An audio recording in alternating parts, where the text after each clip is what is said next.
waaye dinaa ñëw ci lan laa tànn ci ñaari possibilité yooyu voilà balaa may dem ci loolu dama leen di wax lan laa tànn ci ki nga xam ne moo war a doon candidat bi incarné le projet. tànn yombul, tànn éliminé la xaw ma nag ñaata candidat la ñuy am tollaguñ ci waaye buñ ci tollee xam naa yaqin ni war nañu mën a jàllale lu ëpp benn candidat. buñ leen jàllalee nag ci candidat yi jàll bu dee candidat Bassirou Diomay Faye jàll na moom mooy doon sama choix man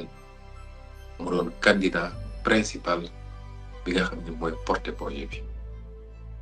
mu doon candidat bi nga xam ne ci moom laa woo Sénégalais yi ne leen woteel leen Bassirou Diomay Faye mu doon candidat boo xam ne moom laa teg projet bi ci loxoom mu incarné ko en tant que candidat ndax xam ngeen parce que projet collectif la waaye élection présidentielle dañ naan c'est le rendez-vous d'un homme avec le peuple moo tax collectif bi day jàppale góor nit kooku ñu tànn moo xam góor la moo xam jigéen la kooku nag sama tànneef day méngoo ak Bassirou Diomay Faye tànn gi ma tànn Bassirou nag defe naa du bett kenn mënoon na doon kenn ku nekk ci ñeneen ñett ñi nga xam ne préparé naa leen wàllu ay vidéo ne mën na doon kenn ci ñoom di ko xaar nag ba ñu egg ci jamono jooju la fay xew ci diggante fii ma toll nii ci mois de juillet 2023 di wax ak yéen ak ba ñuy toll ci loolu muy mois de janvier tax xam ngeen ni liste ba nu mu gën saa gudd le 20 janvier da ko conseil constitutionnel di génne diggante fii ñu toll ni juillet ba 20 janvier nu mu tuuti juróom-benn weer la lu ne mën na fekk ko bu dee du man de Ousmane Sonko may doon candidat bi ma ne ñeenti vidéo yi nga xam ne defar naa ko mën na doon kenn ku ne ci ñoom waaye ci bii vidéo ma biral leen ni Bassirou Diomay Faye laa tànn muy tànneef goo xam ne dama wax léegi ni du bett kenn ci Sénégal yi du bett kenn ci waa bitim réew sax ñeneen ñëpp mënoon na doon ñoom mérité nañ ko am nañu sama confiance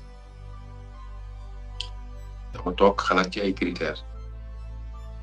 bu njëkk mooy candidat bi lan mooy profilam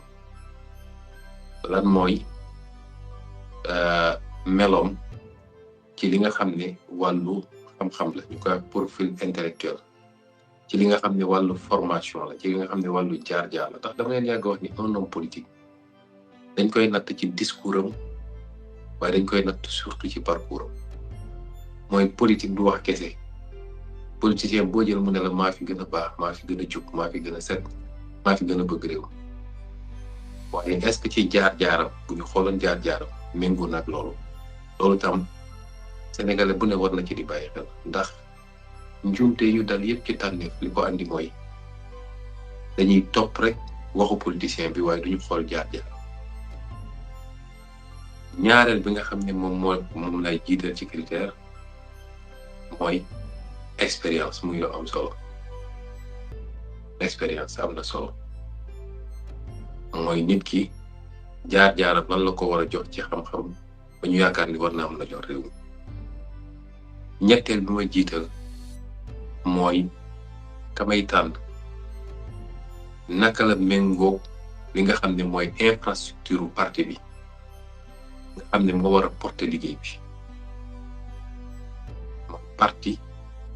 wala élection dafa am lu koy porter mooy machine bi appareil électoral bi élection dafa am lu koy porter mooy électorat bi ñiy dem wote ji nga xam ne ñëpp bokk ñi ci parti bi ñii bokk nañ ci parti bi ñii sympathisant lañu rek mooy dañ laa bëgg rek ngir yàlla kon dañ laa bëgg ci yaakaar gi ñu am ci yow ne mën ngaa defar réew mi kon loolu dafa am solo ma xool tànn bi may tànn naka ba ci ban degré lay méngoog loolu parce que boo tànnee mën nga tànn koo xam ne profilam baax na lool waaye bu dee boo ko tànnee lenn ci infrastructure bi lenn ci base bi nga xam ne ñoom ñooy dem ci lu ëpp 16000 bureaux de vote ci réew mi ñoom ñoo war a toog ñoom ñooy dem dugg di def porte à porte kër ak kër di def campagne dugg ci marché yi ñoom ñooy mobiliser électeurs yi wala lenn ci sympathisants yi nga xam ne doonte bokkuñu ci parti bi am nañu yéene voté pour yéen bu dee boo tànnee ko jëmm jooju doonte profilam baax na lool ci wàllu intellectuel ci wàllu diplôme ci wàllu loxoy set waaye bu dee boo ko tànnee mën na andi friction mën na tax ñenn ci ñi war a yenu liggéey bi ne gisuñu suñu bopp wala ñu gedd ba dem bu boobaa it doo ko tànn ndax loolu dafa am solo moo tax am na yeneen anam yuñ doon nekk tànneef bi dañ koy delloo Sénégalais yi delloo ko militants yi delloo ko base bi delloo ko Sénégalais yi électeurs yi laaj leen lan ngeen ci xalaat waaye damay njort ni temps bi ak situation bi du ko maye ñett yooyu dafa am solo ñeenteel bi nag mooy keñey tànn naka la mel ci projet bi bu ma jëlee ñeenti critères yooyu dinaan wax ni choix bi ma def ci Bassirou Diomaye du choix de cœur choix de raison la mooy tànn ma ko ci cofeel wala ci mbëggeel wala ci parparlo waaye dama ko tànn ci xeltu ma xeltoo ba dajale gis ni profil bi ku ko jiital ma ànd ci puus ñeneen ñëpp ñëw jàpp victoire bi dina yomb lool